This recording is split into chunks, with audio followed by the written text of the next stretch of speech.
2 года назад пришла в мое заведение женщина одна, такая лет 40, с ребенком-инвалидом.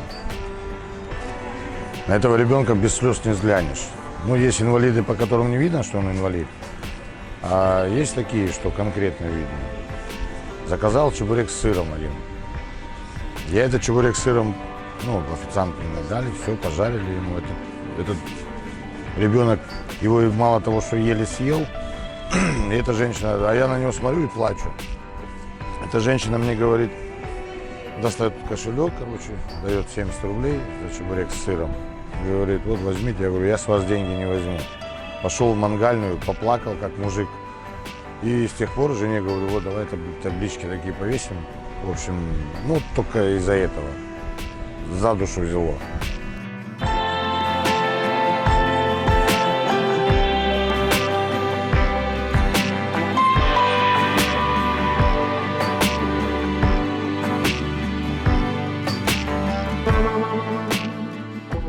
Особо не подсчитываю. Бывает, не приходят, бывает 4 человека, бывает 3, бывает 2. Бывает, вот люди приезжают там на 10-20 дней, у них ребенок инвалид. Я его постоянно кормлю бесплатно. Они у меня все кушают, заказывают обеды. Каждый божий день я кормлю.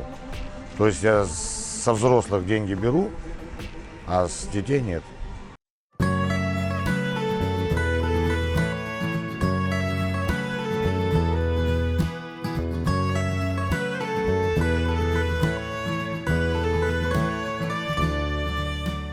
Я постоянный посетитель этого кафе. Мне очень нравится здесь обслуживание, очень нравится продукция.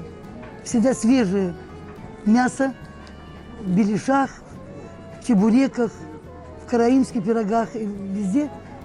Все, что они делают, все делают очень вкусно. Да, я видела, кормят бесплатно детей-инвалидов. Это я видела сама. Это как бы... Когда люди делают добро, они рассчитывают на то, что это добро вернется им. И я думаю, так и получается. Я педагог, и поэтому очень удивлена, что директор этого кафе заботится о детях-инвалидах. Я с таким сталкиваюсь впервые. Это здорово. Большое спасибо. Такое внимание детям с категорией ОВЗ. Чебуреки вкусные, мы едим чебуреки. Понравилось? Еще придешь? Отлично. Покажи класс.